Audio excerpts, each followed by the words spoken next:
everyone. Welcome here to semifinal matchup number 1. A date for a championship game is on the line. Nixa looks to defend their home court and taking on the North Kansas City Park Hill Trojans in a big battle, and I am so excited for this matchup. I'm Brady Reach alongside my partner, Aiden Hopkins. Aiden, how are you doing today? Doing good. Looking forward to a great semifinal matchup game between two great basketball programs. Oh, yeah. I mean, you talk about two great basketball programs. Right now, looking at 12-4 Park Hill, and then 14. Is it 14? 14-1. I think New Madrid does 14-1. not count as a game one. No, that just counts as a straight forfeit. 14-1. Nixa Eagles and this Eagles team. Wow. I mean, that's all I can say about that. Yeah, they are undefeated on their home court right now, coming off a monster win against the Parkview Vikings at home on Tuesday. 73-47 is the score of that final game, and I just feel like every shot that Nixa shot, they made in that basketball game. And we talked to Blance about it. He goes, yeah, of course that was great, but we're not going to play like that every single game. So we're just have to figure out how to stop this really high-powered Park Hill offense, as we just saw knocked off a really good Marquette team, and Marquette showed as how good of the team they were 30 minutes ago. Yeah, I mean, Marquette just beats Central, one of the best teams in the area. Central, of course, without Devin Stanford, one of the top players in the area. But this Nixa team, you want to talk about them and get in depth about them. If they play how they played on Tuesday night, they are a state championship contender. Yeah, when Jace Combs goes out there and scores 35 points, who's stopping him? And then you want to talk about that, and then we flash over to this Park Hill team, and you're looking at who is stopping Leo Gaiman. Yeah, 6'5" senior, and 6'5" is a little short in my opinion. He looks 6'6", 6'7" to me. He's a pretty big boy, and it's going to be exciting to see how this one matches up, as we tend to think that Adam McKnight will be the one guarding him. But I think Nixa might come out in a little zone, make them shoot some threes, and once they start making threes, they might switch to man. Yeah, we talk about Leo Gaiman, but you can't discredit team captain Cameron Jones. He has the C on his jersey, and he plays like a captain. Yeah, he has been a really, really key player for this Park Hill team throughout the season, and we saw it last night in their big win against Marquette. He started the game off 2 for 2 from 3. He made a third one in that first quarter, and he was hot that whole game. But you also have to look for Cameron Jones, who ended up being the leading scorer for the Park Hill Trojans last night. He was really, really great, and he was the tournament leader in points to end last night. Yeah, for sure. Talking about it, this team plays a very loaded schedule. Nothing about Kansas City area any sports is like not like serious. You go up there and it is some serious sports. It's serious basketball. I mean, looking at it, they just topped off Winnetonka, who's competing for a championship spot as well, as they play number 2 Class 14 in the state, Rogersville, later tonight. Like, this team is a good team up and down. They have a few losses. Their losses come from Olathe North, Benton. You scroll down and they went on a 2-game losing streak, North Kansas City and Liberty North. And playing at Liberty North is a hostile environment for sure. I mean, Aiden, we've seen that firsthand. It is not a fun place to be at. Yeah, especially when you're playing Liberty North. They get active. They talk a lot of smack, and they make you earn every point you're going to get, as they try to get in your heads the whole time. I mean, yeah, you couldn't have said that better, Aiden. So this Park Hill team is not going to be, I don't think it's going to be a difficult competition for them to adapt here in Eagles Fieldhouse. Last night they played with one person in the bleachers behind us. Tonight they're playing with 120 people in the bleachers behind us. Yeah, this place is packed out for the semifinal matchup. The student section's a little weaker than we would like, but I think it's just not going to be easy no matter what, because parents are definitely going to make some noise, especially with South Missouri basketball fans here. It's basically like an on-rent rule. If you go to a game where a South Missouri team's not playing a South Missouri team, you're going to root for the South Missouri team. Oh, yeah, for sure. Aiden, real quick before we head over, what's going to be the keys to the game for both teams? I think the number one key to the game for Park Hill is going to be just feeding Leo Gaiman. If you can shut down Jace Combs and get Leo Gaiman going, you're going to win this game pretty easily, because Nixa doesn't need Jace Combs to drop 35, but they need him to be reliable and to drop at least 15 to 20. And if you stop him, you have a pretty good chance to win this game, but you also have to get your star players going as well. So we're going to send it down to Eric Michelle, our public address announcer, for starting lineups and national anthem. Folks, it is the first game of the semifinals, the right side of the bracket, the Nixa Eagles taking on the Park Hill Trojans. We'll be right back after this short break, brought to you by Arvest Bank. Welcome to each and every one of you to the 98th annual Nixa Invitational Tournament. We've already seen 2 great games prior to this one. Looking forward to this one and the one after this as well. Thank you to Arvest Bank for sponsoring this tournament. But ladies and gentlemen, before we do anything here at Nixa High School, we believe that we live in the greatest country on earth. We feel it is an honor we cherish the moments when we are called upon to share our future. For all of the veterans attending this event, thank you. Thank you for your service. Thank you for your sacrifice. And a proverbial hats off to your families. The price that you have paid so that we can be here. And now, ladies and gentlemen, I ask that if you are not standing, please stand, gentlemen. Place your hands over your hearts for the playing of not yours and not mine, but it's our national anthem.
Phenomenal team. I'll tell you what, we enjoyed watching them last night.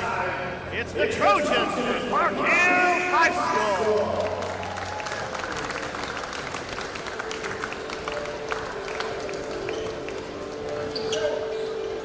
He's a 6-foot junior, number 2, Isaiah Casta.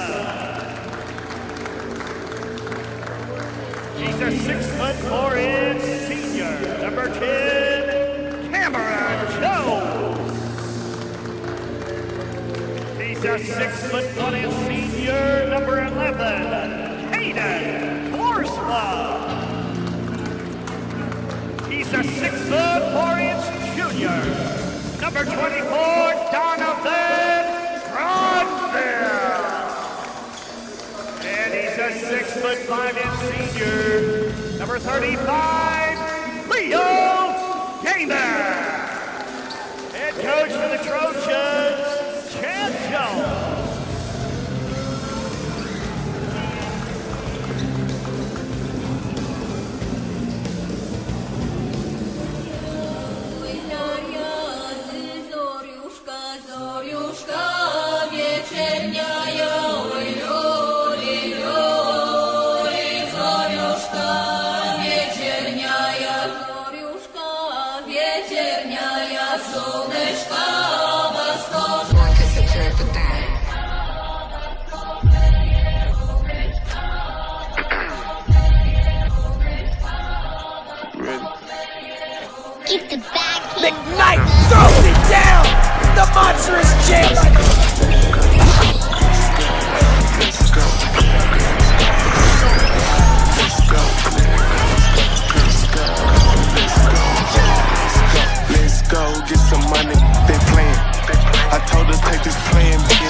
playing. I'm tired of buying jewelry, finna buy some land. They still trying to figure out who I am, who I be. Pillow talking to these weak. They say money talk, put diamonds in my teeth. I be Louis down with Jordans on my feet.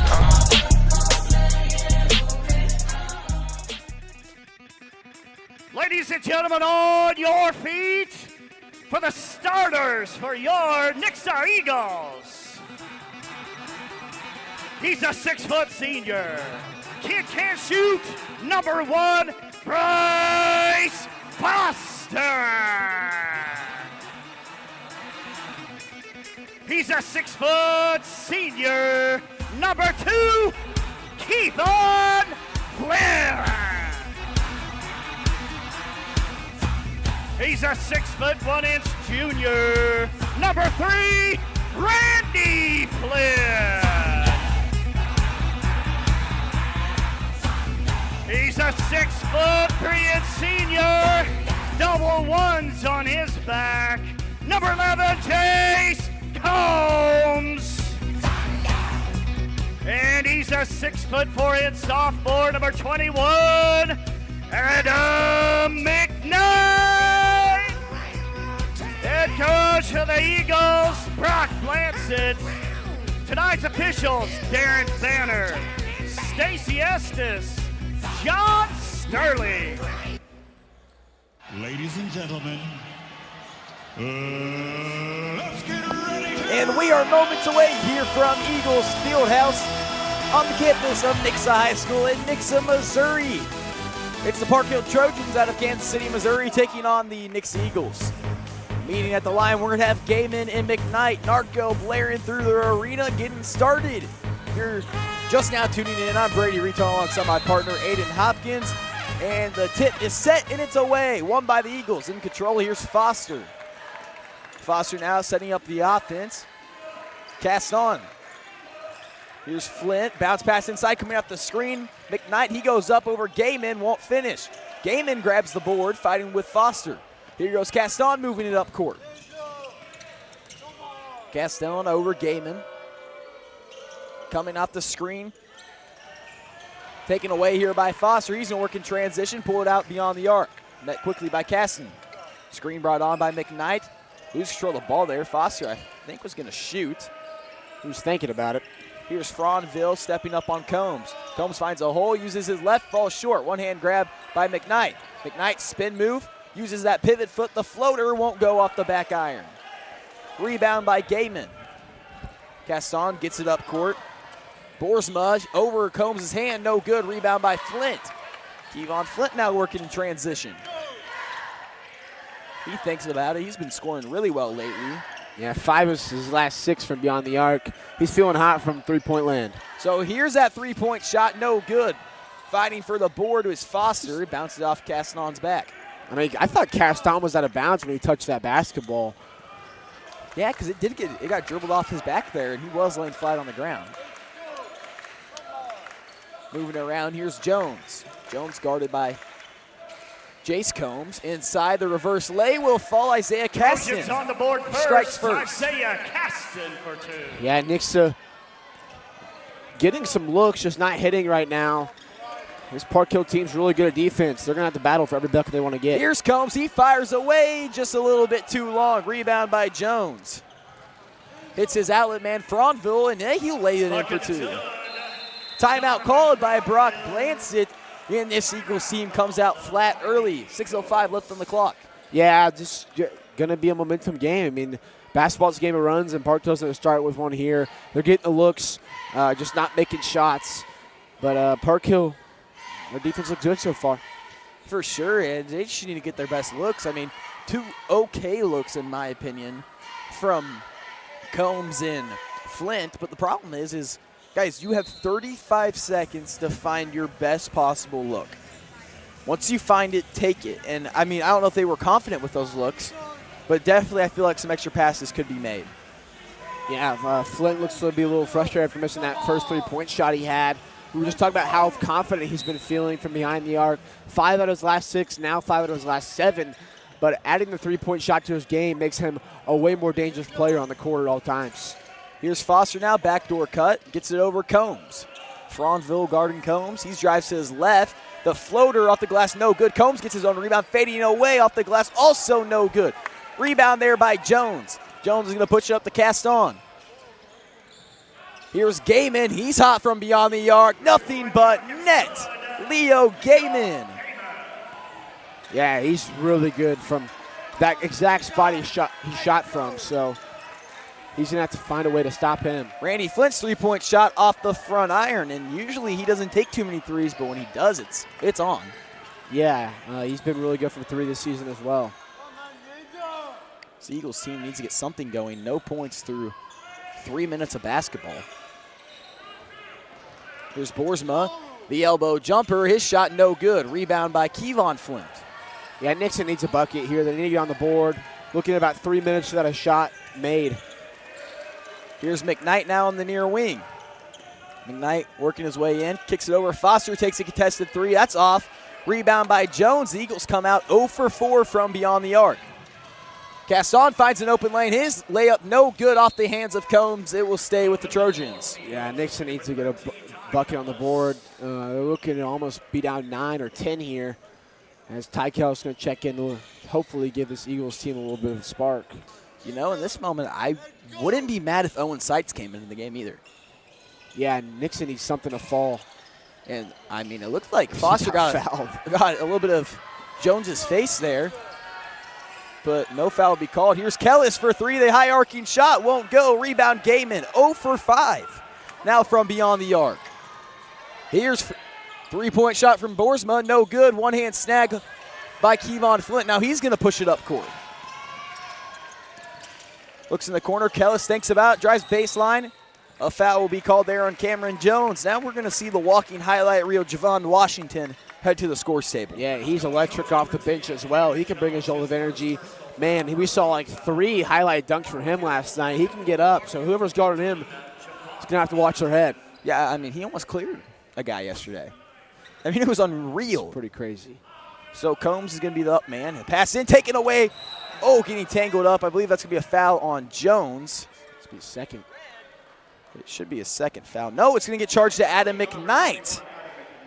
And, oh, McKnight got gripped on the face there. I don't know how that wasn't a foul. They missed that one pretty bad. Something about McKnight getting hit in the face. Yeah, I don't know. And now this Eagles team is going to sit back in the zone.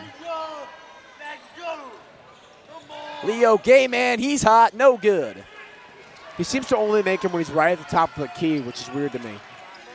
Now this Eagles team is almost through, or halfway through the first quarter without a point, and the big three. It's open tonight, folks.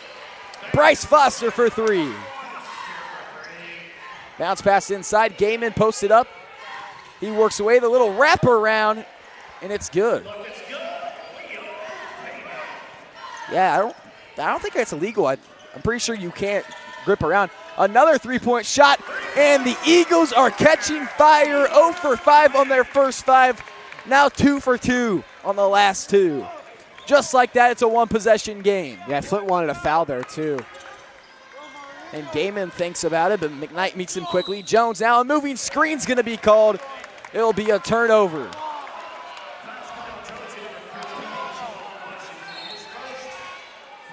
We're going to see McKnight check out. In comes Meltebarger. And McKnight coming out. He's one personal. I think Blanchard's going to rest him, make sure he doesn't get a second early in this one. He's playing a little bit more cautious. Screen brought on. Here's Kevon Flint driving to his left, kicks into the corner. Bryce Foster now. Foster top of the key, Meltebarger. He thinks about it, kicks it over to Kellis. Back over. Here's Kevon Flint now. Screen brought on. Double team spin move to his left, driving baseline, keeps that pivot on the ground. Shot is blocked there. Rebound, though, by Kevon Flint. He collided with Foster. Back to Foster. 4 seconds left. Combs now going to work. A deep three-point shot. No good. And he got hacked at pretty hard, but it doesn't matter. Kevon Flint with the takeaway. Finds Combs cutting back door in the corner. Here's Kellis. Fires away. It's good. All tied up. 9-9, 3 straight for the Eagles. It's what Nixa needed. And the Eagles starting to put some pressure on. Here's Cameron Jones. Now Gaiman. Meltebarger stumbles there. Spinning on him. Going through the reverse lay. Oh my God, the little jelly roll. That's a guard move by a forward there, and that's impressive. You got Truman State on Truman State there. Here's Meltebarger for three, no good. Rebound by Jones. And the Truman State basketball player against the Truman State football commit. Fading away, Gaiman, no good on the bounce. And the Eagles are losing control of the ball, and that's a costly turnover there. Flint and McKnight will check back in. Out comes Foster. There were 3 Eagles and no Trojans, and the Eagles are fighting over it and bounced out of bounds. Yeah, that's a costly turnover there. All the momentum is with them right now, though. A stop here would be great. Now Jones holds the ball. It's a shot clock restart there. Driving, kicks it out, cast on. Now over Boersma. Boersma back to, pump fake to Jones. Over Washington. Cast on, looks, finds Boersma cutting. Hands it off to Jones in the short corner. Now over Leo Gaiman. Gaiman back over Boersma. He bobbles the ball. Back to Caston. Bounce pass to Caston. Lose control, taken away here by Combs. Combs working in transition. He's driving. Step through off the glass. No good, but too much contact coming from Gaiman. Yeah, that'll be Gaiman's first. He has 7 of Park Hill's 11 so far. Still yet to get on the score sheets. Cameron Jones, the leading scorer from last night, but he was more of a second and third quarter guy last night. He brought a big jolt of energy in that third quarter coming out of halftime. Free throws away, and it's good. So a chance to tie it up here. We're going to see Donovan Franville check in, Leo Gaiman check out. Jace at the free throw line. Now this is where you need to attack that inside with Gaiman out, as he's all of their size, and Nixa hasn't been able to score too much inside. His 9 and 11 points have come from behind the arc, so they need to find a way to score inside, and I think this is the time to take advantage of it. Skip pass over. Eagles tie it up all at 11 now. Hands it off Boersma. Bounce pass back door, tipped away, finds the hands of Adam McKnight. Bounce pass over, Randy Flint now. He pulls it back out, top of the key. Backdoor cut, taken away by Casson.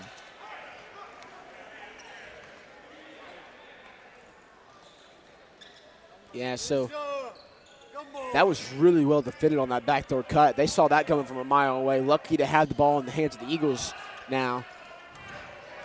So now they're going to have to go to that size right here. Here's that near block pass tipped out to Kevon Flint. Now driving the floater, and it's good. And the Eagles lead for the first time tonight after being down, what was it, 9-0? I think 9-0, yeah. Now 13-11. Now the trap comes out. Kicked over Boersma. Here's Washington, hop step. And if the great Rick Jester was here, he would say too many steps. That he would. Now Nixa has a chance to go up 2 possessions here with 13 seconds left, and there's always, as we know, they're always going to hold for the last shot. For sure, and especially with 13 seconds left. I mean, who do you want the ball in the hands of? I think Kevon's the hot hand right now. He can also create space, but also you want to see Combs make a shot here to get some momentum going in the second. Oh, and here's a deep heat check. You have to be kidding me. Jace Combs is a bucket. 16-11, the Eagles beat the 9-0 deficit. What a shot. As I was saying it, as the words were coming out of my mouth, Jace Combs made them come true. My wish is his command. 16-11, the Eagles lead. We're going to take a short break, brought to you by Arvest Bank.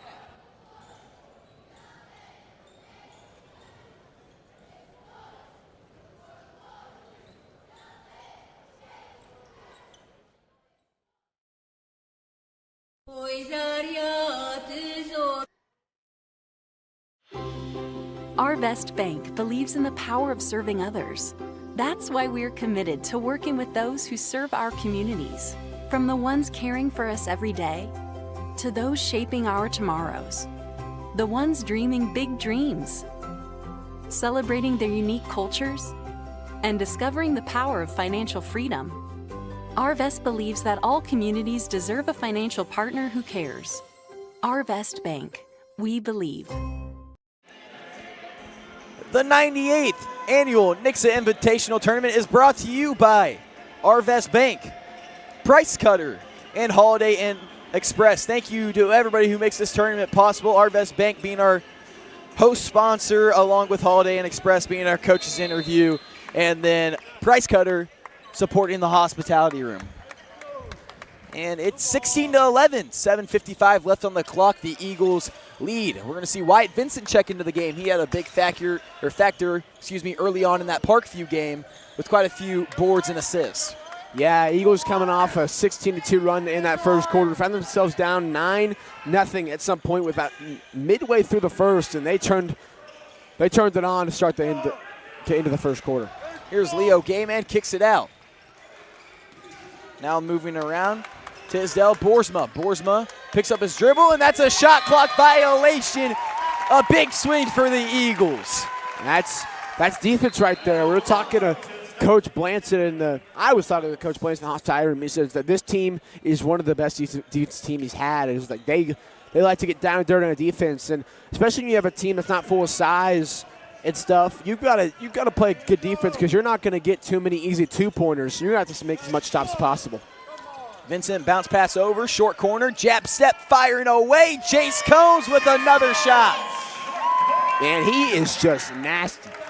He is such a great player, and he is a three-way player. He can shoot, he can drive, he can make mid-rangers, and he can also shoot from behind the arc. I mean, you love to see how he's came along throughout this year. It's been such a cool experience to watch because he's gaining confidence in, like you said, all three levels of the game. And he's also really great defensive. That's the thing I've seen the biggest growth in him so far this season. His defense has gone a lot better. Turnaround jumper, Kevon Flint. He's turning into a bucket himself.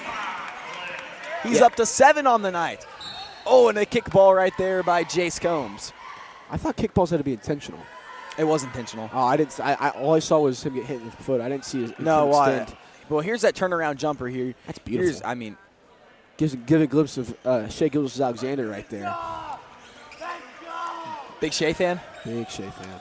Come on now. I couldn't tell. Come on now. I think if you look at your Twitter, you'd know. Here's a floater from Caston, rebound by Gayman. Gayman goes through some contact, and he'll lay it in for 2.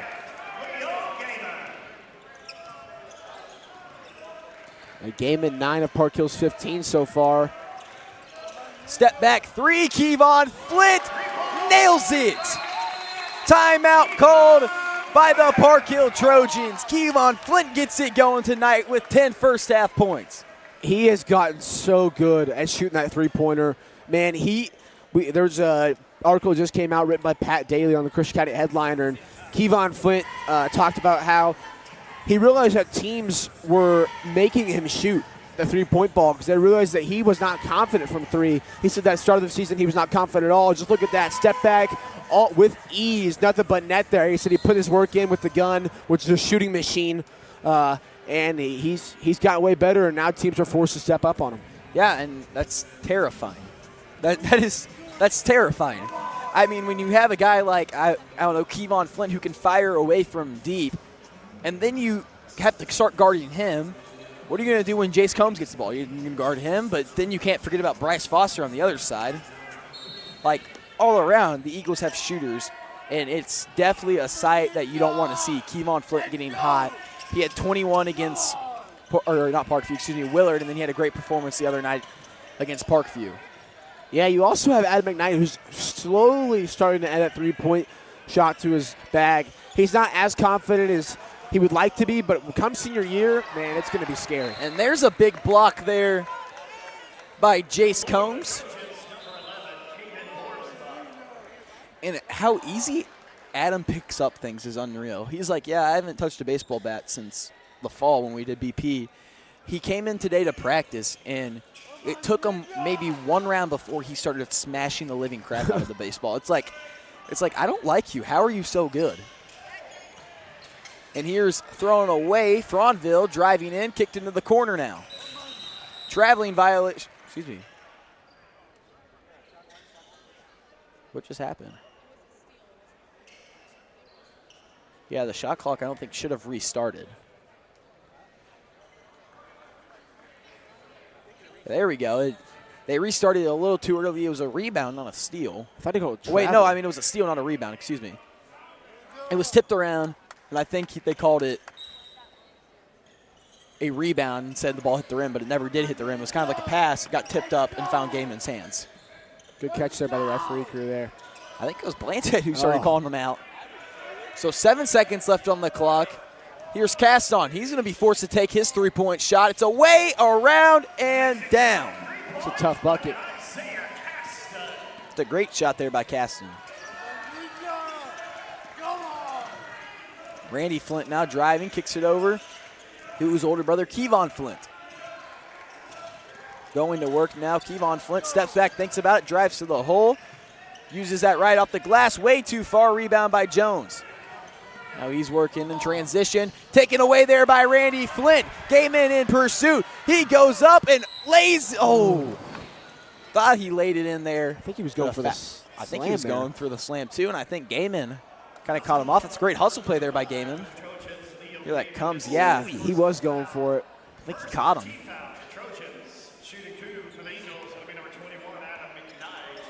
See Foster and Kellis checking out for his first free throw. We didn't see much of Foster today.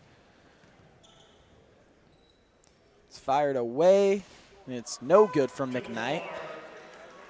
For the Trojans, number 15, Javon Washington, and to the floor for the Eagles, will be number 1, Bryce Foster, and number 13. You know, that free throw percentage is slowly starting to get better from McKnight, sitting around 53.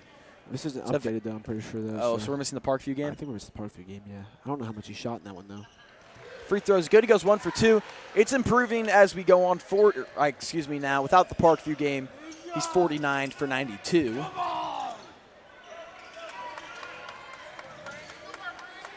Flint playing some great defense there on Caston. Kicked around Franzville. Checking out there was Kevon Flint and Wyatt Vincent. Foster getting in on Jones to lay it in. The foul's going to be called on Ty Kellis, and he has a look of shock on his face. He doesn't usually show a lot of emotion. No. So for him to show emotion, I think there was a foul earlier in the play. From Foster coming around, he's kind of swatting at him. Foster's gotten away with a couple fouls today on Cameron Jones. That one's no good. He still hasn't scored.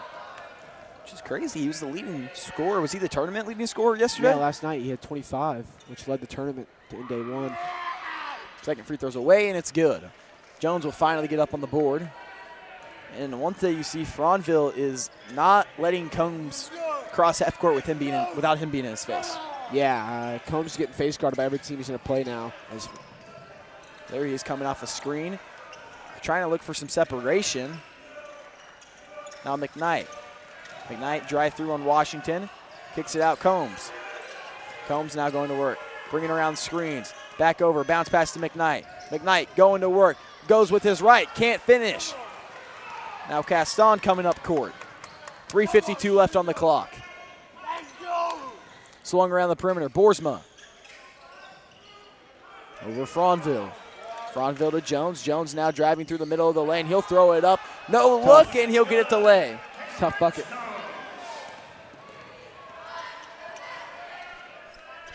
The lead cut down to 3 now. Now Randy Flint going to work, kicks it out Foster. Screen brought on. Over Randy Flint. He thinks about it. Starts driving on Jones. Back out McKnight. McKnight coming off the screen. Flint for 3. He got himself one of his own. And I think Jones said something to Flint, and Flint turned around and didn't like it. And Jones kind of just gave him a shake of the head and said, all right. 3-point shot from Caston, rims in and out, rebound by Franville over the hand of Combs, and it's good. Is that the most threes Randy's taken in the game, too? Probably. He doesn't take too many shots because if it's not what he wants, then he's not going to take it. And here's a backdoor cut from Ty Kellis. Awkward body position, but he'll still get it to full. Yeah, Park Hill's defense is looking really great, but Nixa is just making really good contested shots right now. Here's Jones coming off the screen, met by Randy Flint. 2:26 left on the clock. Stepping back, Boersma. Boersma going over to Caston. Now Franville moving with his left, spin move to the right, lays it in. A foul's going to be called. I don't know if I agree with that one. I don't know if I agree with that one either. It seemed like it was called really quick. The last one, I would. That's a With Cameron Jones? No, the one with, the one that Kellis got called for last one. I think that was a good call. But this one, I'm not sure.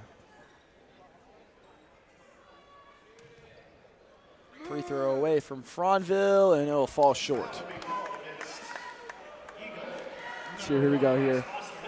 Oh, yeah, maybe. Just a little too much of his arms down there. It's a good replay there.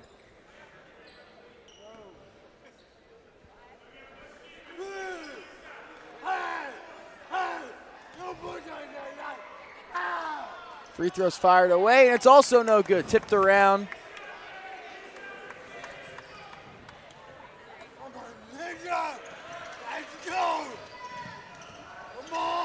Here's Randy Flint driving over to his older brother, Kevon Flint. Spin move, picks up his dribble, looking anywhere in the paint, fading away, falling to the ground, Kevon Flint. Blanche has a smile on his face saying, I don't know how the heck that went in. I really don't know how it went in either. That was truly impressive.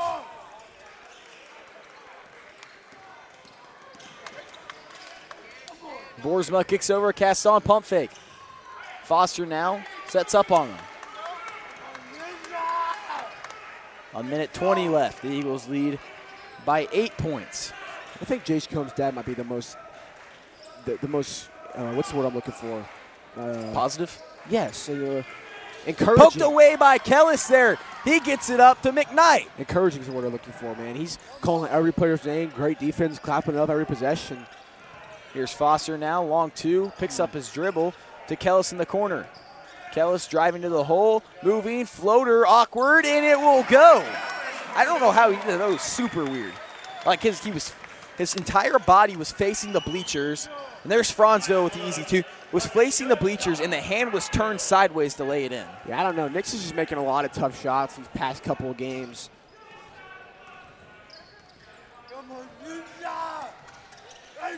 They're scoring a lot of points as well. Tipped away there.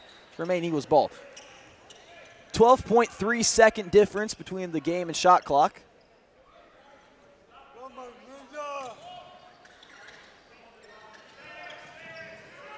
Now look inside. McKnight jump ball.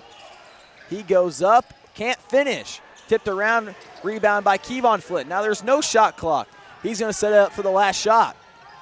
But he has to break this 5 count first, and he will. 16 seconds left. 5 count started it again. Driving to the hoop, falling to the ground, spinning, throws it up, and it hits the front iron and falls. I don't know how that's not a foul either. Kevon Flint, have yourself a first half. Here's Boersma from the volleyball line. His shot's away and no good. 35-25, the Eagles lead. We're going to have a word with Coach Blanton. We'll be back after this short break, brought to you by Arvest Bank.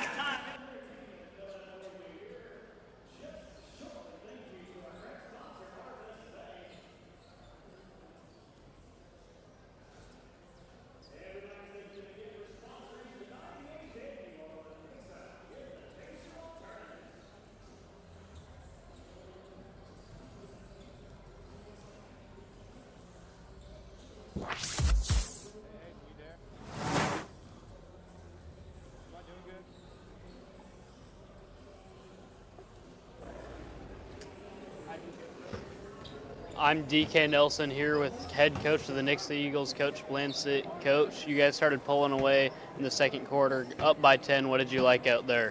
Well, I thought we got out to a slow start shooting the ball, and I thought our guys did a good job not panicking, stayed in it, and got a little bit of separation. You know, it helps when you're making some shots, and we get some shots there late. There were some very difficult shots. Yes, sir, and what's that message going to be in the locker room? It's the same as it is every game. These first few minutes are big. We got to keep guarding. I thought our defense was pretty good at times. Yes, sir. Thank you, and good luck in the second half.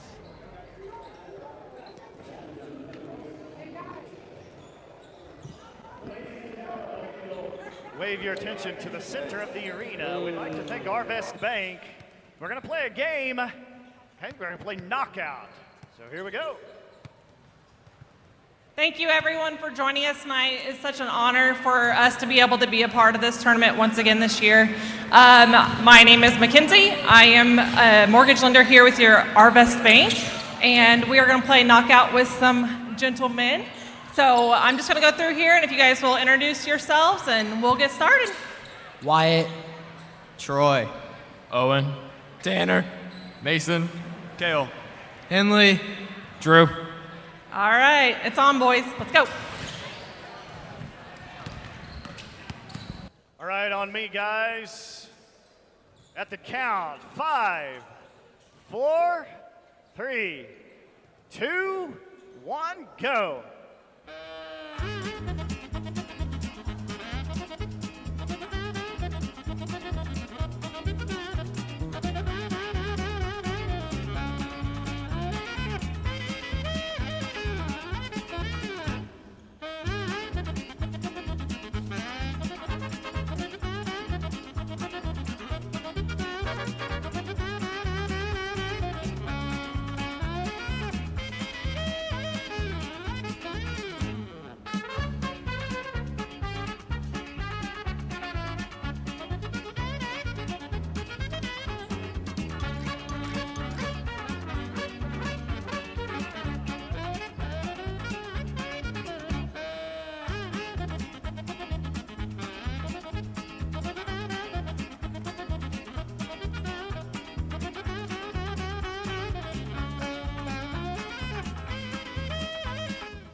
All right, thank you boys for joining us. I got a lovely little bag for you or your girlfriend for Valentine's Day. Thank you. Thank you guys again for letting us sponsor.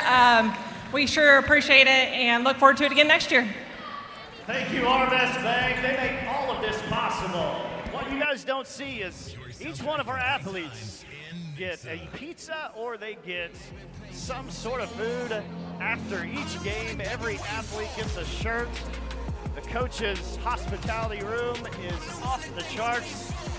So thank you to Arvest Bank and to Price Cutter of Nixa as well for sponsoring us with food. Coming up, we're gonna have some little guys get up and down the floor. It'll be our 5th grade boys. Listen to this. This will make you feel old. The class of 2032. What these guys are.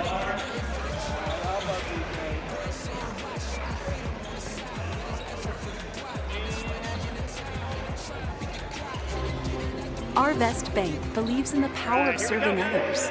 That's why we're committed to working with those who serve our communities, from the ones caring for us every day to those shaping our tomorrows, the ones dreaming big dreams, celebrating their unique cultures, and discovering the power of financial freedom. Arvest believes that all communities deserve a financial partner who cares. Arvest Bank, we believe.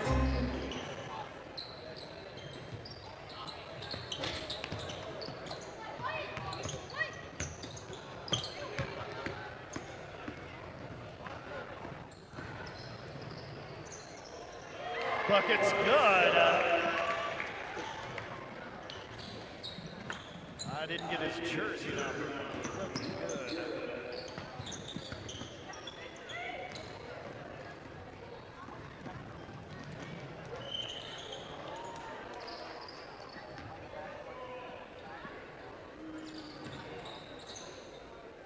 Bucket's good, Jackson Fletcher.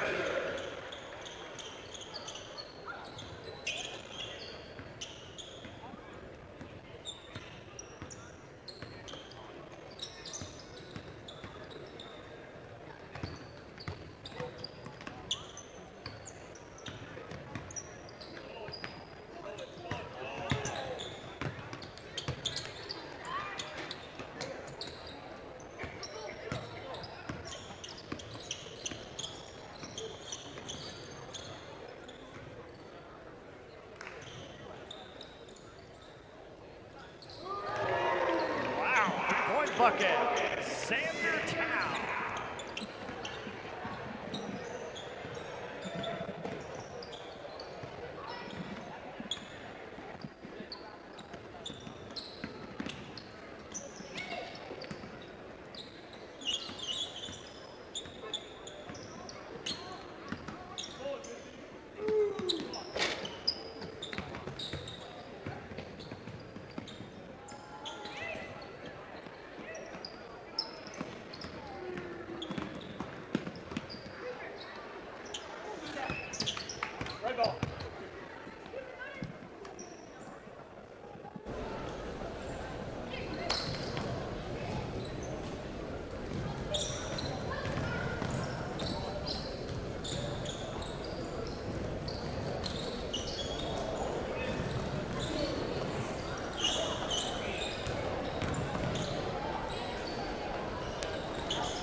Number 0 looks like young Sheldon.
DK Nelson here with Park Hill head coach. Coach, you're down by 10 at half. What were you seeing out there? Well, we got to get out on their shooters. Nick's has done a good job of knocking down some threes. I think they're at 5 or 6 threes for the half right there. So we just got to challenge shots and let our defense turn into offense and make one of those runs that we're capable of. Yes, sir. And how are you going to rally the team to come back in this game? Our guys will compete. I'm not worried about that. If they get out there and play with some energy, win this quarter, then I think we'll have a chance. Thank you, Coach, and good luck in the second half. Come out here. Boys.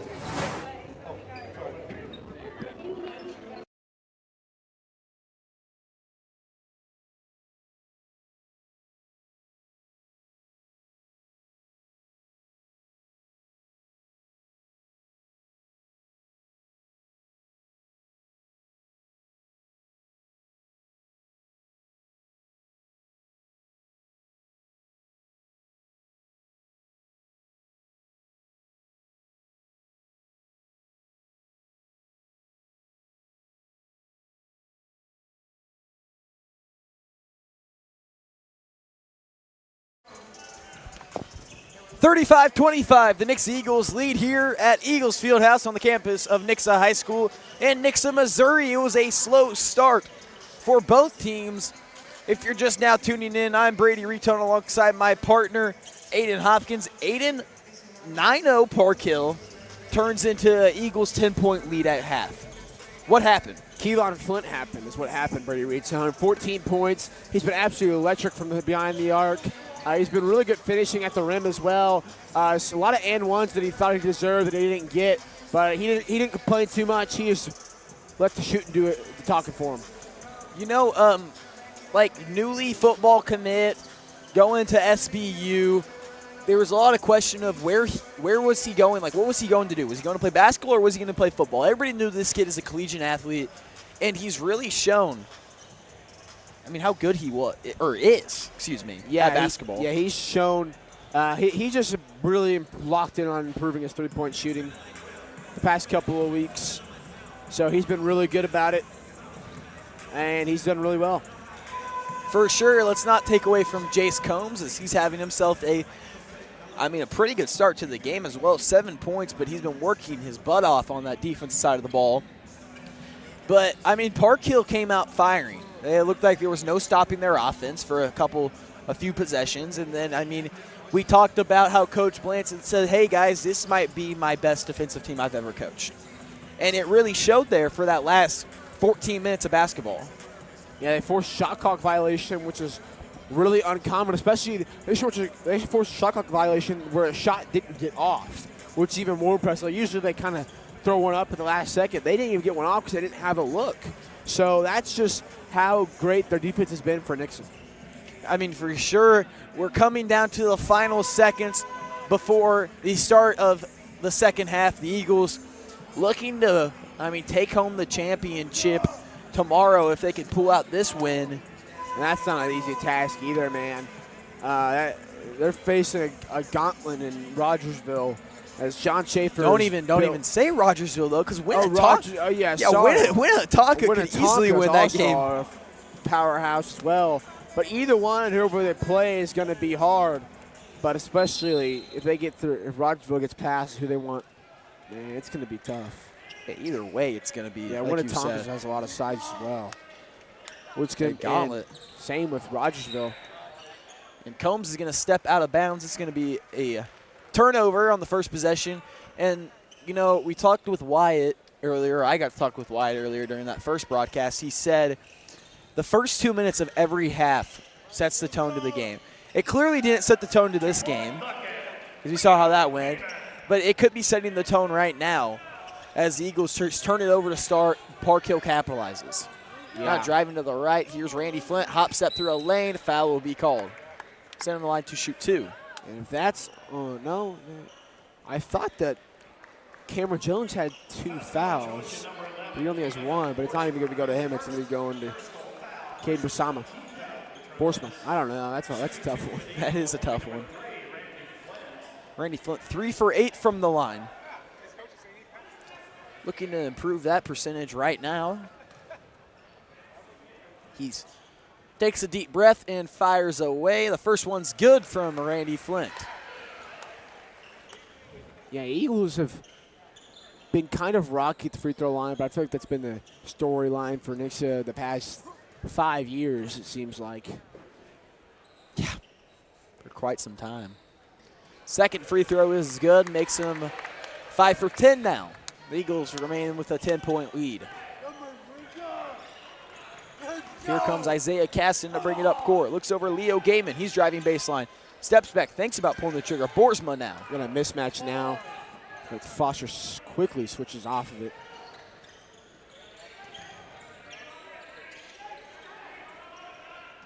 Caston looking inside, gets it over. Jones. Gaiman's calling for it right now. He moves it around. 6 seconds left on the shot clock.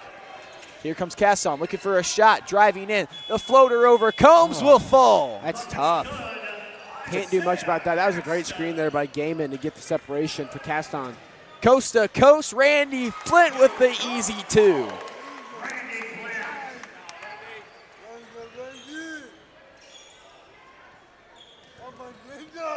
And taken away there by Jace Combs. Hits one of the Flint brothers in transition. And it's blocked by Jones. Oh, my goodness. He sent that one pretty far out. Flint with a little smile. Can't do much about that one. He got up there. And he made good contact with that as well. That was all hand to the ball. And throwing the ball away, there's Randy Flint. Trying to get the takeaway from Boersma. He brings it up court. Drives, picks up his dribble, fades away, no good. Should have been a travel there. Now fighting for it's Combs. Combs in transition, and he gets hit pretty hard. They're letting him play a lot, and there's some stuff I wonder why they aren't letting him play through it. It should have been out. It should have been out on Nixa, but they're giving it to Nixa. They should call the foul, as Combs was body checked on the line. You know, the one thing they look at as a referee is cause and effect. What caused the play to happen, and how was it affected?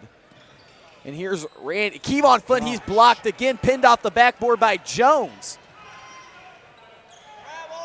Leo Gaiman, step back three, it's good.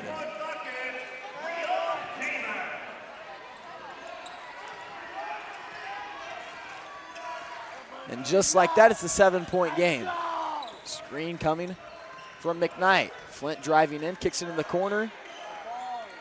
Here's Kevon Flint. Just can't catch a break so far from Cameron Jones. He blocked his last two shots. Ripped through by McKnight, posted up on Gaiman, back out. Flint thinks about, fires away. His shots, another 3-point bucket. 17 coming from Kevon Flint. 42-32. Timeout called by Coach Brock Blansett. That's going to be a full timeout. 5:16 left on the clock. The Eagles lead. We'll be back after this short break. Brought to you by Arvest Bank.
Maybe Trojans ball to start here after that timeout called by Coach Blansett after a big three coming from Kevon Flint.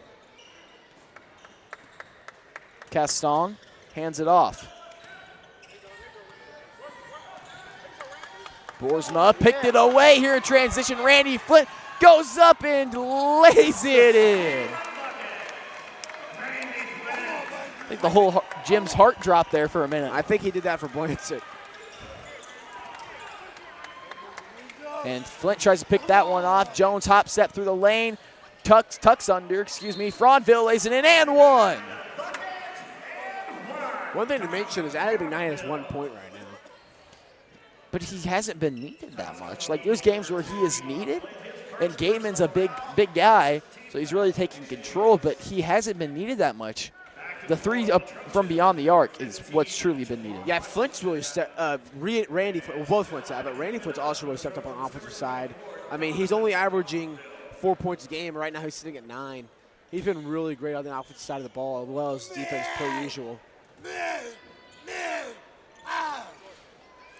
And that one's poked away. Gaiman throws it up. Somehow. Oh, now John Sterling calls the strap there. Hit off the strap, yeah. That's awful ironic. We get the strap call, But if you would have went back last year to Kickapoo, there was no strap apparently.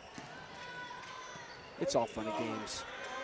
We like our Sheffield, Missouri officials a lot. They do a great job. Step back, Randy Flint going into a mixer, pulling out deep from his bag, a deep 2. This team's full of scores. You never know who's going to be on and who's going to be off. And Cameron Jones goes to lays in, but Kevon Flint takes his legs out from under. Foster is usually really good. And he's doing a really great job on the defensive end. Foster doesn't take him many shots. He has 3 points. It's just a matter of, like we talked about every game, you have no idea who's going to be scoring well, and that's what makes this Nixa team so good. They're so deep.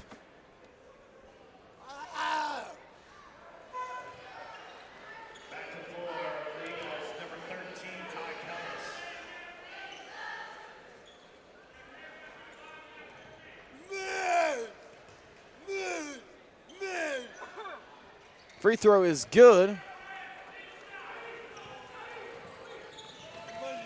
Bringing up Randy Flint.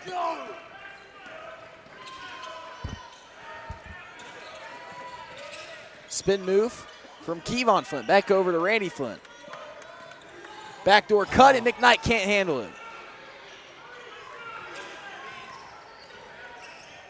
Backdoor cut, and the dunk getting rim stuff there. Then goes to lay it in. Javon Washington, here's Combs cutting backdoor.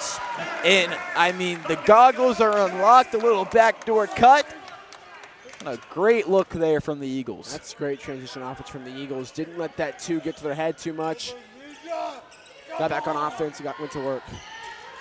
Randy Flint playing some great defense there, making up for the miss from McKnight. Pass taken away by McKnight. He's working in transition, and he gets wrapped up there, and they're going to call intentional. That's a flagrant. They just called a flagrant foul. Yeah.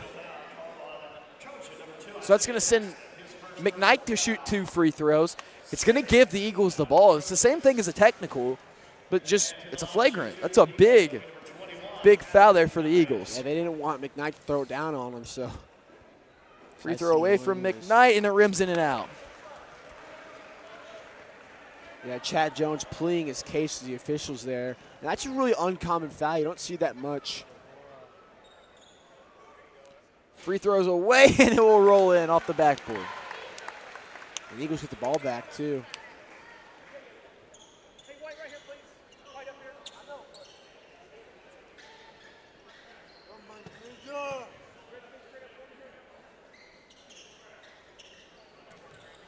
Here comes Randy Flint.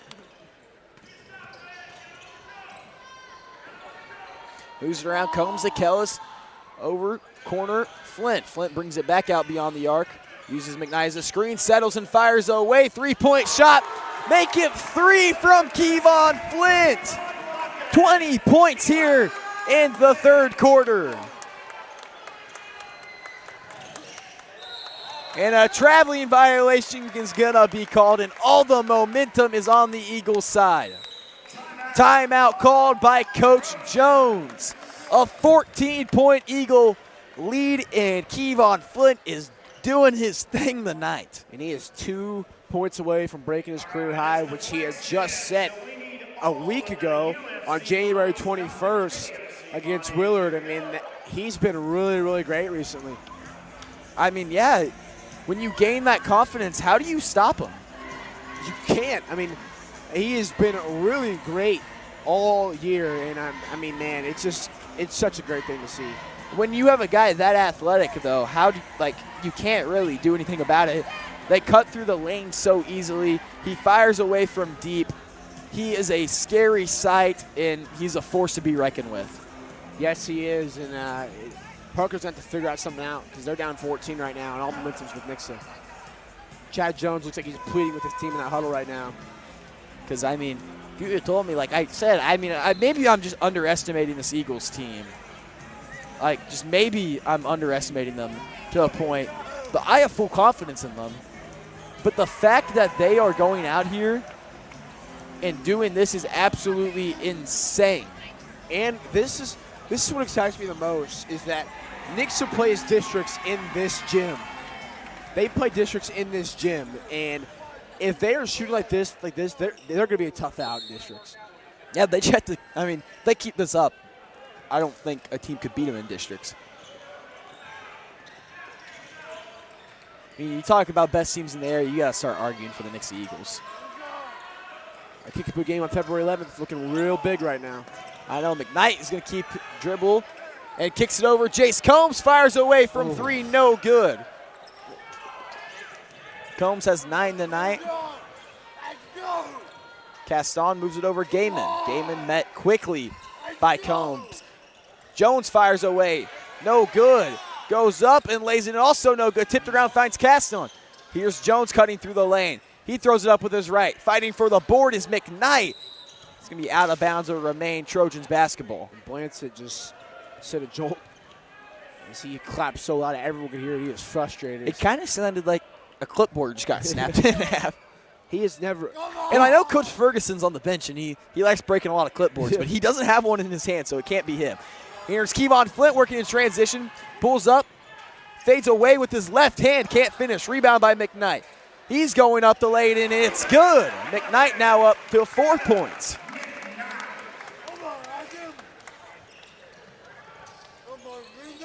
Step through, gets Kellis to jump, and what a finish. He's lucky they didn't count an extra free throw for that one. Ty Kellis, because that would have been his second.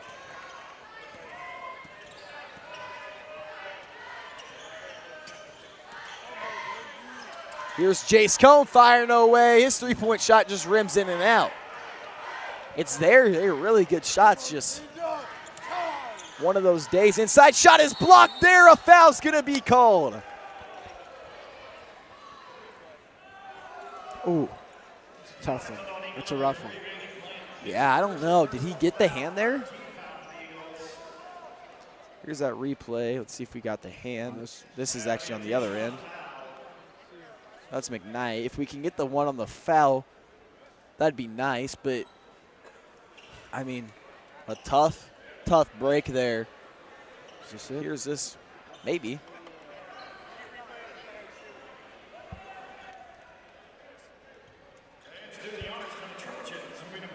So either way, it's going to be Javon Washington at the free throw line.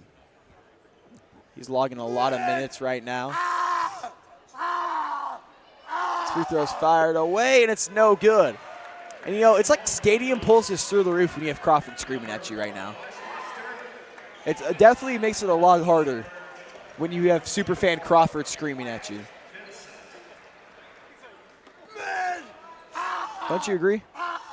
Yeah, Crawford's really great at getting heads of the opponents. Second free throw's away. It's also no good, but Gaiman will get the rebound, and since Kellis, and one. That was the most nonchalant and one I've ever seen for the way Ty Kellis fell.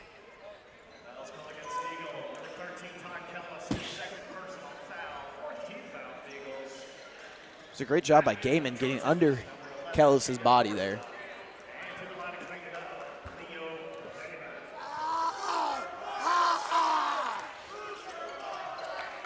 Free throw is good. It's at 11 now.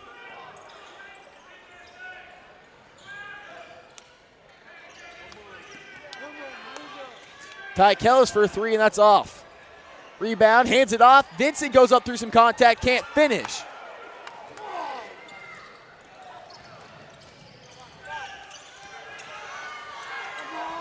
Now working around, Kevon Flint, oh my goodness. Finds Ty Kellis, oh, he thought about it. He kicks it over, Foster, his three-point shot won't go. That's gonna be tipped out of bounds, it'll stay Eagles basketball.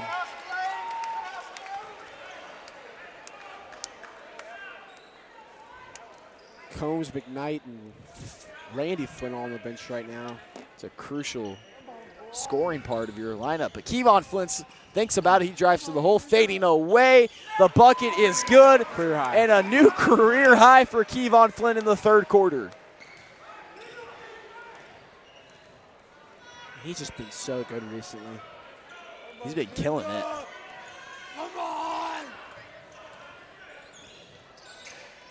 Bounce pass over. Fraunville. Met quickly by Meltebarger. No shot clock here.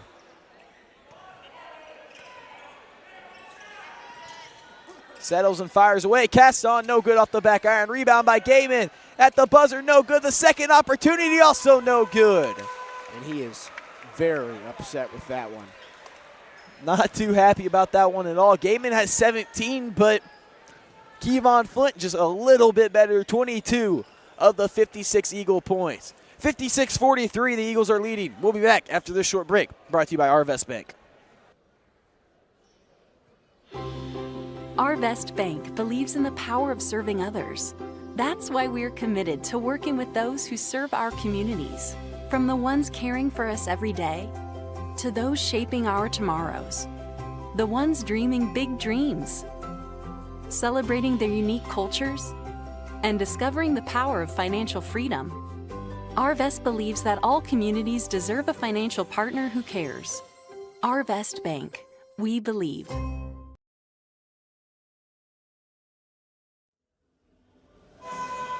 $56-43. A date in the NIT championship game is on the line. The Nixa Eagles looking to head on back once again for their, last time they didn't make it was 2019. So if that says something, 6 years? 6 years now? They've been 5 straight? Yeah, and they're looking to extend that here. And the Eagle Fieldhouse is erupting right now. I'm really looking forward to the championship tomorrow. I think it's going to be a packed house. Nears the pass in. It'll be Park Hill basketball. The Eagles looking for their 6th straight NIT championship trip. The lay is up, and it is good. The Eagles have actually only won one NIT championship within that trip, or in that span. Here's McKnight stepping through a game, and it's blocked. Rebound by McKnight. Poked away, will remain Eagles basketball. And McKnight had Foster. Just didn't see him.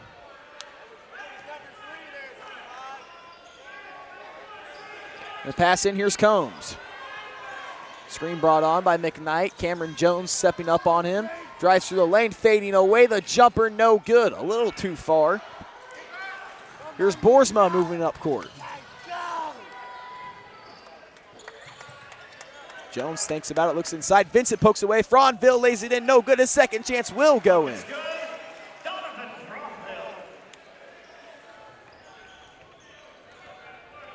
Foster slowly to bring it up court. Going to work. Hands it off. Combs now, step back. Looks Kellis, one-hand snag. Kellis goes up. It's blocked once again by Cameron Jones. His 3rd on the night. Kellis getting in his nose in there. Here's a three-point shot off to the right from Gaiman. Rebound by Vincent.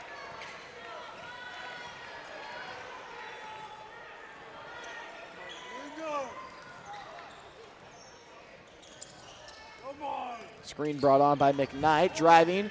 The 15-footer fading away, won't roll in. Rebound by Gaiman. Foster's just getting his jersey tugged that whole time. And the alley-oop slam coming from Caston over to Cameron Jones. Timeout called by the Nixa Eagles, I believe, and there's that replay. A great look, and I thought Combs was going to get there in pursuit. Just wasn't fast enough. And it's brought back within a 7-point game, Aiden. Yeah. You can't rule them out. They've been really great responding off adversity Park Hill has. And like you mentioned, you cannot rule them out of this game until the final buzzer sounds. They are a really great team, and it's not going to come easy. For sure. Cameron Jones, not going down. You want to talk about someone who plays with heart. He's an example of it. This Eagles team I just think they're a little too deep on their bench. Yeah, I think Eagles have a lot of weapons right now as they're coming off after a little run, Park Hill run, and they're looking for a bucket here. We're going to see Kellis and Vincent check out of the game. Both served some good minutes so far tonight. Bounce pass, high post. Taken away there by Jones. Diving on the grounds. McKnight, he's fighting for it. He's inside there. It's going to be a jump ball called. It will stay with the Eagles. Adams not afraid to get down and dirty, and he is fighting hard for the ball there.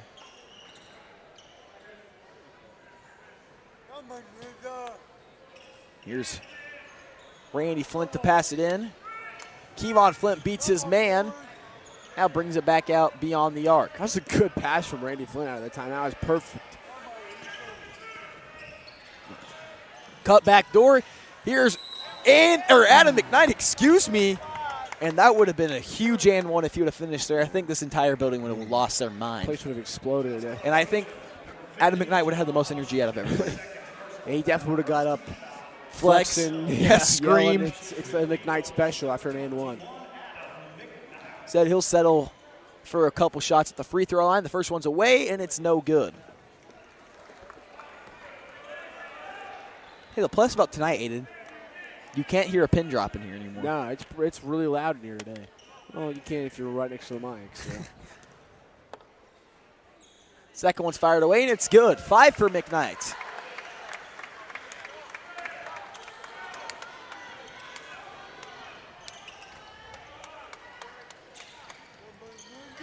Now moving it around.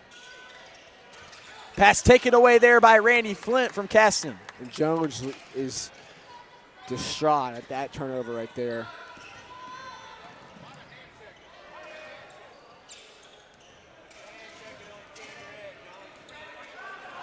And here comes Randy Flint driving, drives in for the fast break, and a foul's going to be called. Randy Flint was inches away from a backcourt violation there. He just kept scooting back.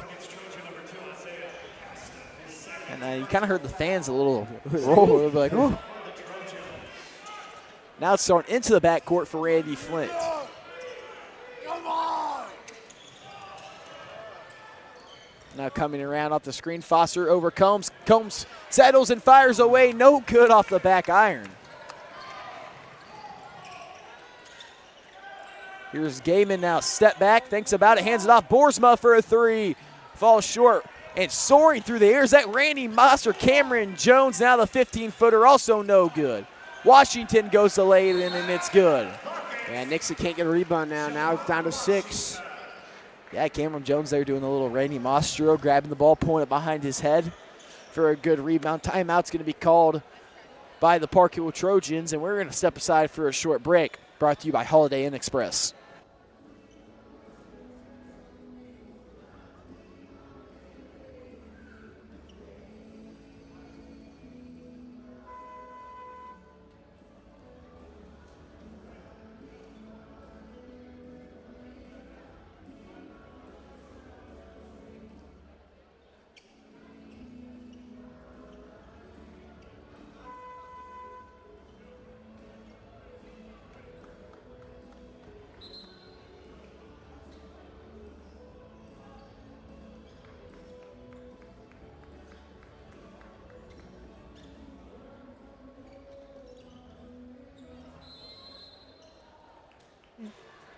Go! 57-51. The Eagles will lead with 4 minutes left on the clock. This game is not over yet. It has everybody sitting on the edge of their seats. Kicked in the corner. Here's Randy Flint. High post, McKnight. McKnight, jab step, goes. Puts a body into Gaiman, top of the glass. No good. Now we're working in transition. Washington goes to lay it in and one. Javon Washington. A big bucket there coming from Washington. A chance to make it a one-possession game.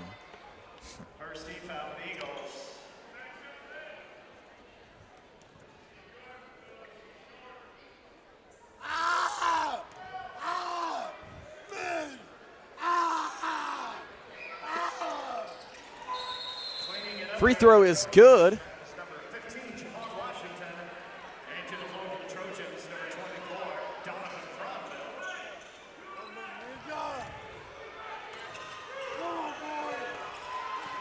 Now bring it up. Here's Randy Flint.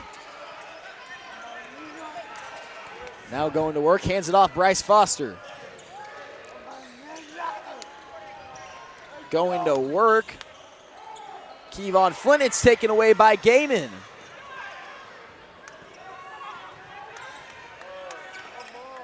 Caston moving around some screens. Loses control of the ball. Almost taken away by Kevon Flint. But it'll be back in the hands of the Trojans. Hands it off Gaiman. I thought he was going to pull the trigger there for a minute. Now to Boersma. 3:57 on the clock. Cutting, here's Jones, met by Kevon Flint. Fading away, a foul's gonna be called. Yeah, I agree. I think he was straight up there.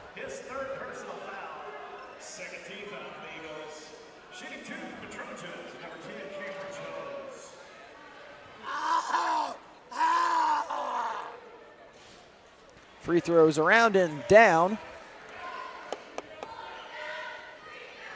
And this is going to be the closest lead, or deficit, excuse me, for the Trojans in quite some time, maybe since the end of that first quarter. Yeah, Parkview's not led since they were up 11-9.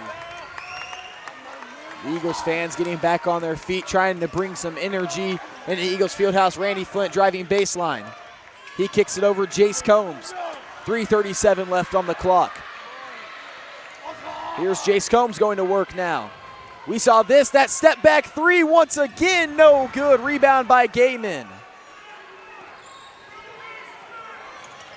Now bringing it over, Gaiman met easily, casts on, firing away, and the Trojans now have the lead. 59-57. Eagles need to get something going. Flint looking for a bucket. Oh my goodness, little jelly lay, can't finish. McKnight through some contact, he'll finish. 59-59. Casson is gonna slow it down. Hands it over. Here's Cameron Jones, the captain for the Trojans. Now over Boersma to Casson. Running around in circles. Caston steps out. Now driving to his left, kicking out. Boersma left open for three, contested by Foster, no good. Fighting for the board is McKnight, and a foul's gonna be called there on Fromville. Getting yanked from behind was Adam McKnight with 2:25 left on the clock. Yeah, Nix is finally getting a little bit of momentum going here, but a three here would shift the momentum a lot. Here comes Randy Flint to bring it up court. Kicked in the corner, Flint thinks about it, step back, driving baseline. Now the reverse lay over the hand of Jones, and it is good. Kevon Flint, they take back over. 61-59, the energy starting to creep back into Eagles Fieldhouse. Here's Caston, bounce pass over Gaiman. Gaiman being guarded by Combs. Combs staying in his face.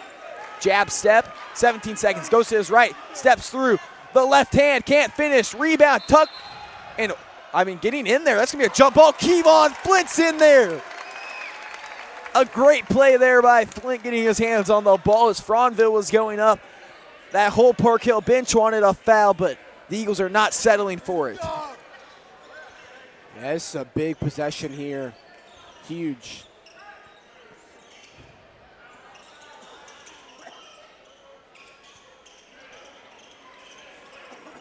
Whew. We get Troy flashbacks. Except for we weren't down by 20 at one point in this game. Yeah, that is true. Something about Eagle and 20-point deficits, like to do comebacks. And we saw it once this year, just couldn't finish. Inside, Cameron Jones will lay it in, all tie it up. 61 all. This could be the game of the tournament right here. 1:29 left on the clock. Flint's gonna settle. He's slowing down this game. Coach Brock Blancett directing his offense. Flint coming off a few screens, driving in, picks up his dribble, bounce pass over. Foster regains possession. 10 seconds. Combs calling for a screen. 8 seconds left. He's gonna drive with his left. Step back, mid-range jumper, no good. Rebound, can't come down with it. It's Kevon Flint. It would be tipped around and out of bounds. Yeah, Flint had it in his hands. Couldn't control it. Park Hill looking for their first lead in a while. Actually, they just had it. But here goes Caston. Moves it around. Inside Gaiman. Gaiman being double teamed. Looks for the reverse. Blocked by McKnight. McKnight in transition. The fast break. Boersma on his backside. Goes up and he's fouled hard. Cameron Jones so frustrated with that foul called. That is the most blatant foul call ever. I mean, you've used all of your body on McKnight. I mean, you're going to see him right here. Jumps right into him, right in the face. Yeah, of McKnight. he uses his head there. And I just don't know. It's a great play. The moment his whole body took out McKnight's neck is when it was. So Adam McKnight, the sophomore. We've heard troubles from the free throw line. Huge free throws here from McKnight. He settles, breathes, fires, and it's good.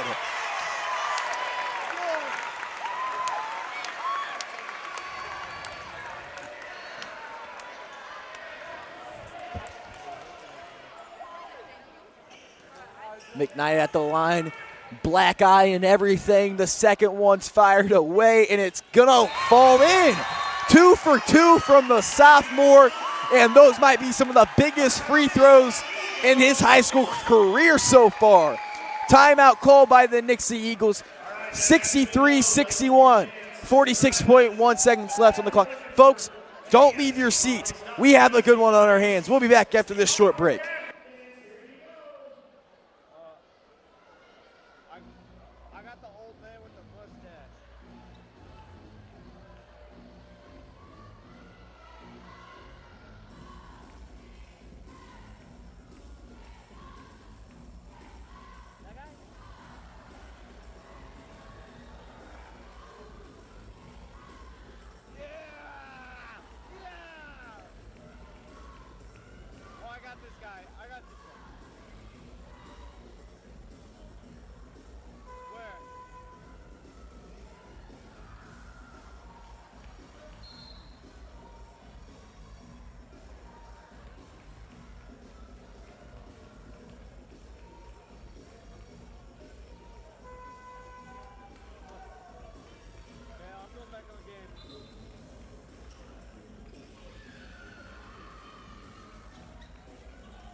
Ten-second difference on the shot and game clock.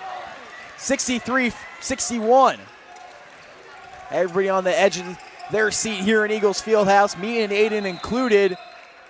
Timeout called. Is that called by Blanson? No, it was called, but you can't call timeout. Oh, yeah, I was about to say.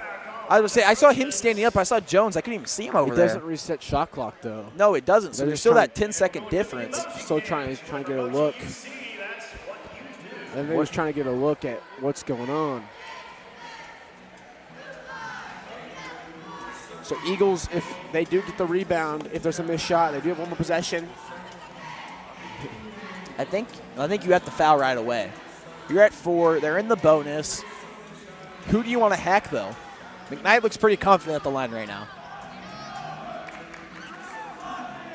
McKnight looks really confident. So who do you like? I just don't know. Yeah, I don't know either. I think that, man, it's tough. I think Kevon maybe is the person you want to get the ball in the hands of if this game goes to a tie or something else.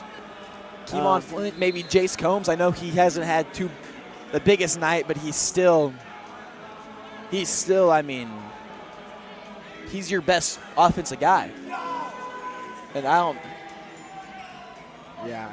just don't know. I trust a lot of pretty much everyone on the court. So, need a big stop here.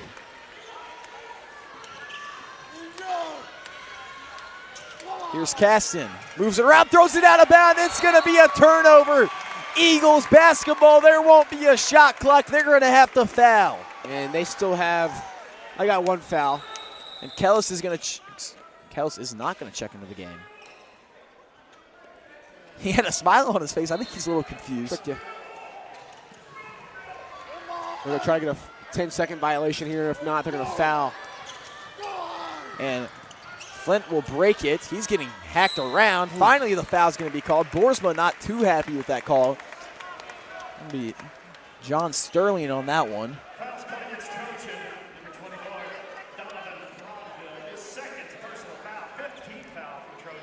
63-61, 16.6 seconds left on the clock. awaiting this Winnetonka-Rogersville game coming up next. First free throw's fired away, and it's going to fall short.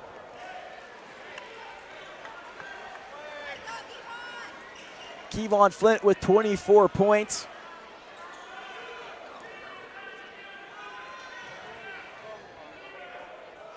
Second shot's away, and it's also no good. Rebound by Jace Combs, though. He's going to run it around. He'll be fouled. Flint very frustrated. Luckily enough, Combs is there. The Eagles get a quick bailout.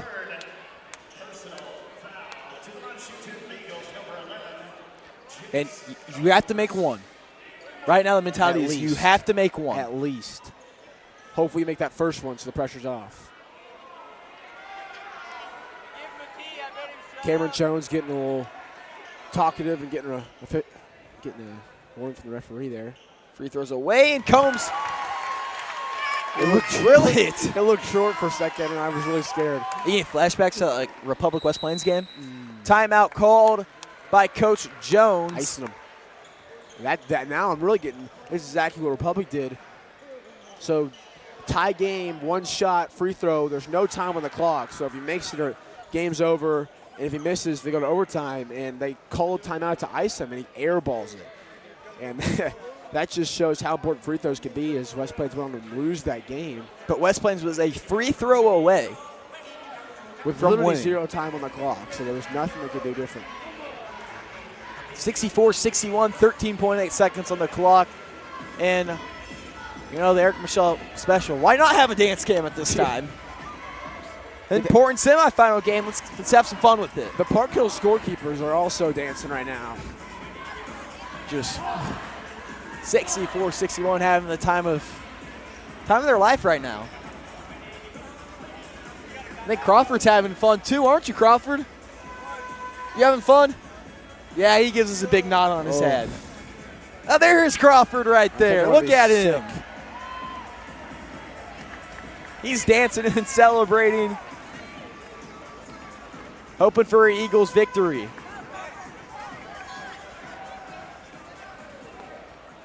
.8 seconds left on the clock.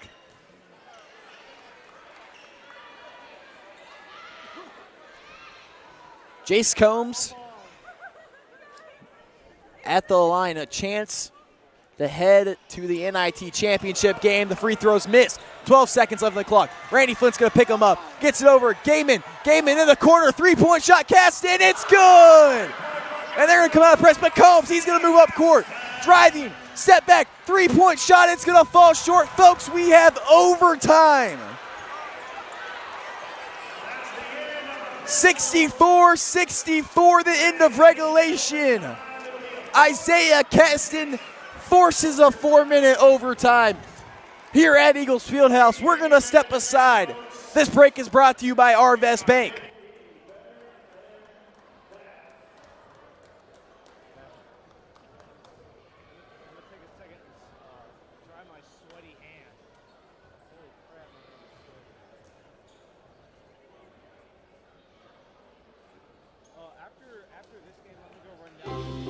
Arvest Bank believes in the power of serving others.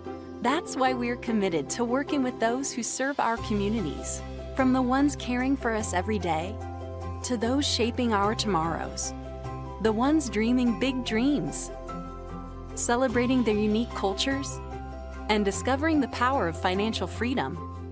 Arvest believes that all communities deserve a financial partner who cares. Arvest Bank, we believe.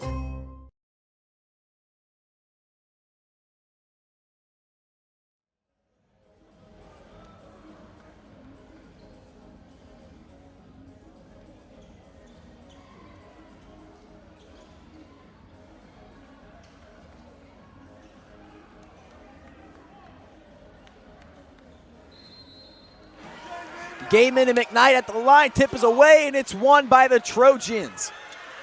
Boersma now bringing it around. Eagles bringing some pressure on this offense. Think what pressure that's hurt them there. Too much pressure on one guy.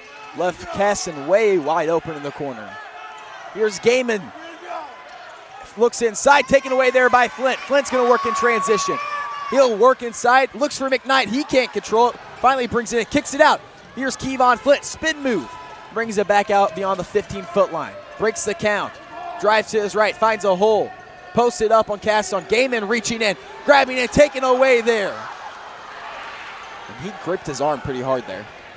Yeah, but I think it was clean enough to not make the call. That's a tough call to make as a referee. Cameron Jones posted up. He goes a laying in, and the Park Hill will strike first. The Eagles cannot go through a 4-minute drought like they did last time. No, they cannot. Kicks around Randy Flint, driving baseline. A foul's going to be called, and he's finished at the layup. It's going to be free throws. He's in the bonus. That sucks, though, because can we just extend continuation a little bit longer? Make a little NBA. Make a little NBA. Hey, I know he was outside beyond the arc when he got fouled, but let him finish. I mean, look at this, though. Park Hill has 4 people in double digits right now. The Eagles have 3. McKnight a point away. Flint settles and fires. Free throws away, and it's good.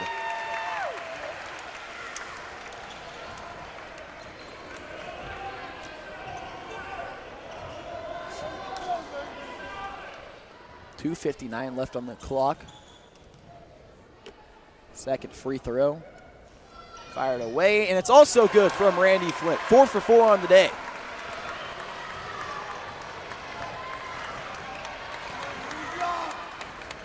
Fonville now.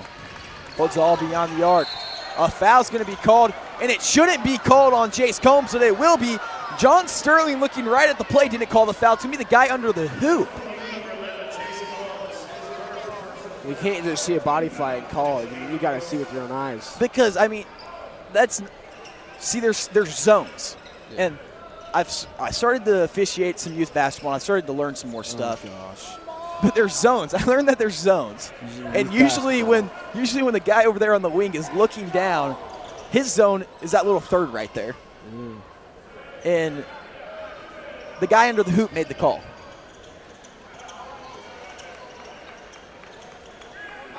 Oh, interesting, though. We got Jace on game in here.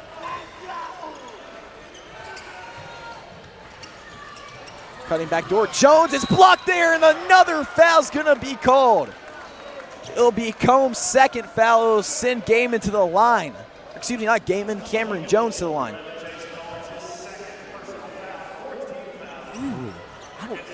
I think he got the hand after the ball was released. Here's Cameron Jones. Free throw away, and it's good. Now, I don't know if you just saw that, but okay, if you get back on the camera, he does this really weird tongue roll. There he goes, he's set, and there's the tongue roll. He fires away, and it's good.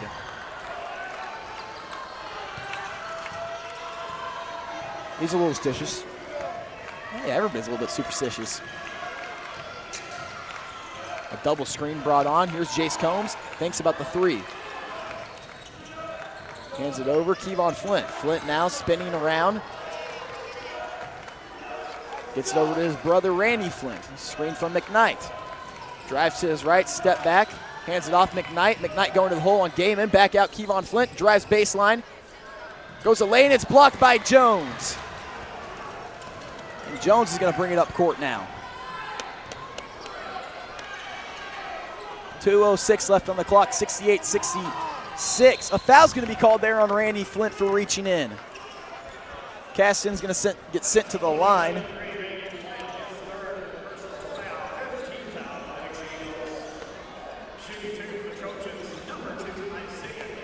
And he had to get him pretty well for that to be a foul. Free throws away from Caston, and it is good.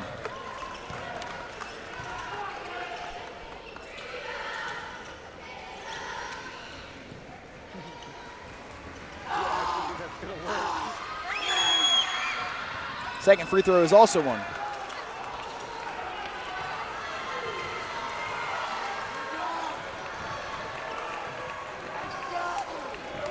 Holding Flint's jersey that whole time. Here's McKnight driving through, catches a body, goes a lay it in, can't finish, rebound by Gaiman. No, McKnight with the rebound, he'll lay it in for 2. Back within 2. And Cameron Jones is over here just, getting into it with the referee. Yeah, I'm waiting for a technical to be called on him. My timeout, I think there's some blood on the floor. Like gate up here, dude. Maybe a slip spot.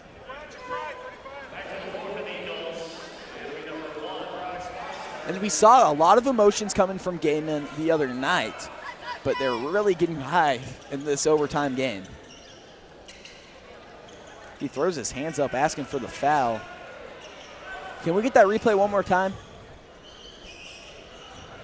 Because I really don't know if there was a foul there.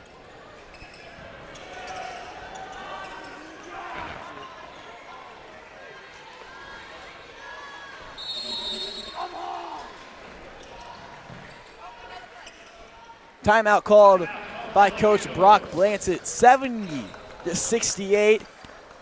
It's a full timeout, so we're going to step aside for a quick 30 seconds. We'll be back after this short break. Arvest Bank believes in the power of serving others. That's why we're committed to working with those who serve our communities, from the ones caring for us every day to those shaping our tomorrows, the ones dreaming big dreams, celebrating their unique cultures, and discovering the power of financial freedom. Arvest believes that all communities deserve a financial partner who cares. Arvest Bank, we believe. And we'd like to take this moment to thank all of our sponsors. First off, Arvest Bank, Holiday Inn Express, and Price Cutter for supporting this tournament. 1:36 on the clock, 35 seconds on the shot. 70-68 is your score. The Eagles leading as much by 13 at one point. Should be 30 on the shot clock, should it not? No, it's 35. There was never. No, they had a play and then the officials timeout stopped at 30. I think they reset the clock. They did. Okay, yes, they just reset the clock. Because the official timeout, this clock should have been restarted after he called the official timeout. So the minute 41. The shot clock should still be at 30, though. No, because they reset the clock completely. Oh, okay. Nice. So everything was reset. Here's Gaiman now coming out of the press. Over to Caston. The Eagles are going to kind of play weak on the press. Bounce pass back over. Jones looks past his tip, taken away by McKnight. He works in transition. Punt fake, goes up through some contact. He'll send him to the line. He starts to grab his eye. I don't know if there's some blood coming out. I think there might be. But McKnight will go to the free throw line. I stand corrected about the biggest free throws of his high school career because he's once again. I thought he was going to go straight up, but knowing Cameron Jones's history throughout this game of getting some free throw or shot blocks, it's definitely a good, smart idea. McKnight now sinks the first one.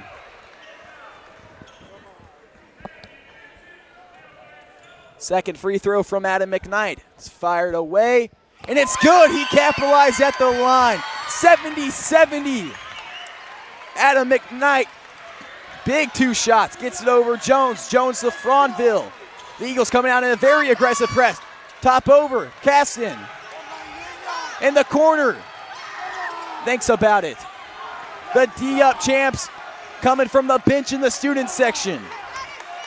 Boersma moves it around, gets top of the key. Jones. Jones over Caston now. 1:04. Franville. Jab step going. Jones moving. Throws it out the glass. Won't finish. The tip back from Gaiman's good. We're down to the final seconds now. Here's Randy Flint calling for the screen. Kicks it over Jace Combs. Combs now going to work. Combs, screen brought on. Hands it off. 18 seconds left on the shot clock. Randy Flint driving, kicks in the corner. Foster, three-point shot falling short. Rebound by Ty Kellis. Kellis kicks it out. No more shot clock. Here's McKnight inside. Timeout called by Coach Brock Blancett. 72-70. 22.2 seconds left on the clock. Aiden, I mean, what words do you have right now? I feel like I'm going to puke. I feel like I'm going to puke in such a serious moment. Is this the chicken dance? This is what the Nixa Invitational Tournament's all about, though, that's for sure. Wow. One of the best games of the year. happening in the semifinal matchup.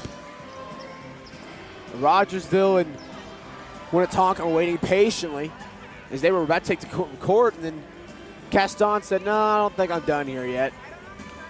This is such a stressful game. I mean, Aiden, we're the broadcasters, and I think everyone in the gym is feeling the same exact thing right now. Even number 30 on the bench for Nixa right now, Colin Kelly. All right. 72-70. It'll be Eagles ball.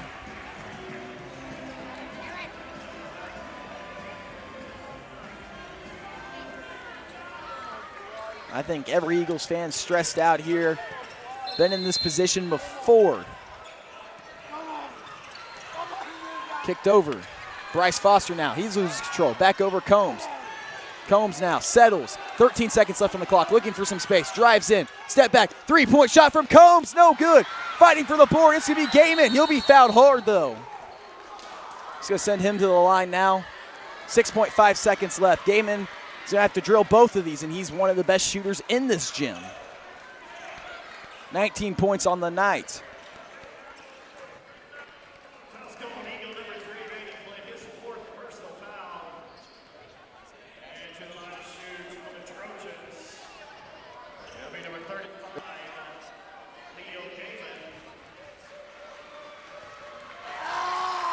Leo Gaiman at the free throw line. His first free throw is good. Out comes Ty Kellis. In comes Kevon Flint.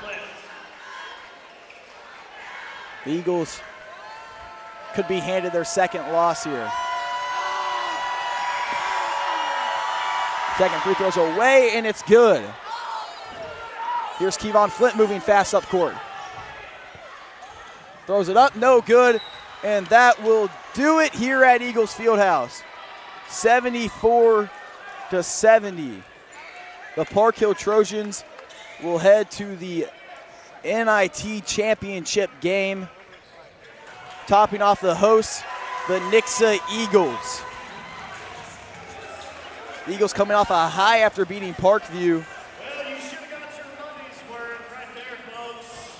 And falling short, 74-70. And I mean, what a game. Our player of the game, Isaiah Caston. A big performance from him. We're going to step aside and hear a word from our player of the game. We'll be right back.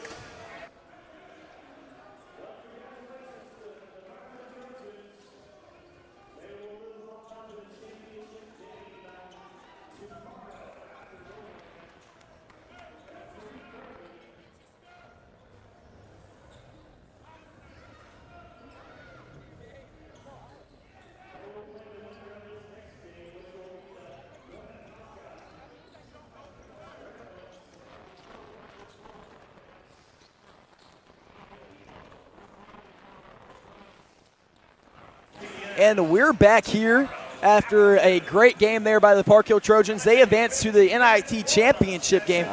Our player of the game, Isaiah Casson.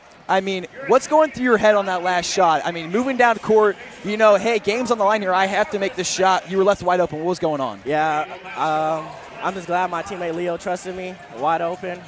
Big time, I just had to knock it down. I'm happy I made that. So you guys got up 9-0, and then Nixa went on a big run. Yeah. What was kind of the plan to control that? I mean, they were up by 13 at one point. Yeah, that's our game plan. Like, we knew they were going to make runs. We know we were going to make runs. This is who will get the most runs at the end of the game.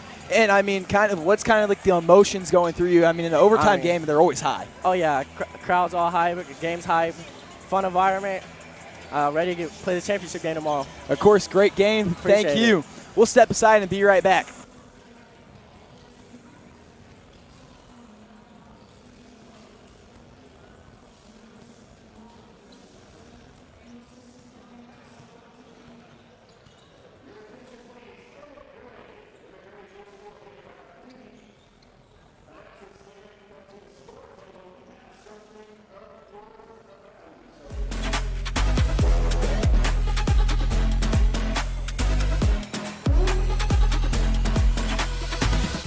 So Combs is going to be the up man. Pass in, taken away.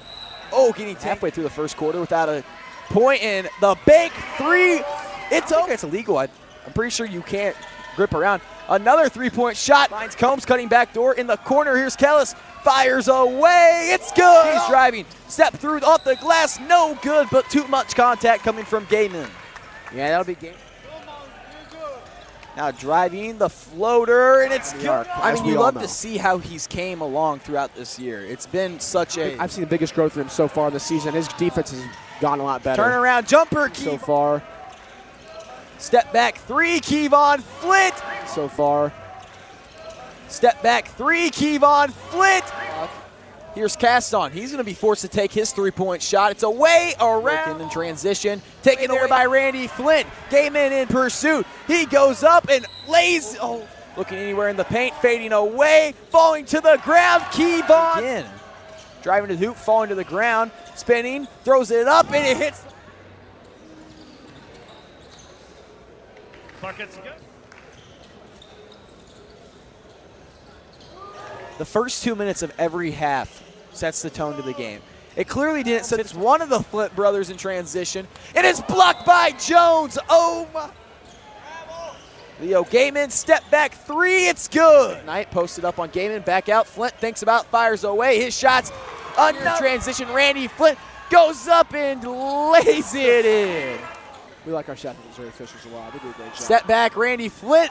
Going backdoor cut, and the dunk getting rim stuff there. Then goes to lay it in the arc.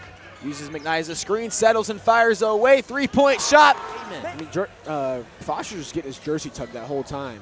And the alley. Now bringing it over. Gaiman met easily. Casts on, firing away, and the Trojans now. Flint thinks about it. Step back, driving baseline. Now the reverse lay over the hand. He's dancing and celebrating. Rebound. So Combs is going to be the...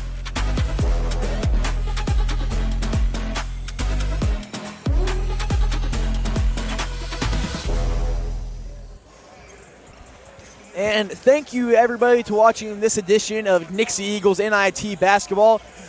Stay tuned. We're not done yet. We have one more contest coming up. It's going to be the Rogersville Wildcats taking on the Winnetonka Griffins. But thank you to tuning in to me and Aiden. We'll stay here on the mic for you. But we're not going to sign off, I guess, just yet. We're just going to say thank you for everybody for watching and watching such a great game. Portkill Trojans are going to move on to play the Nixa Eagles.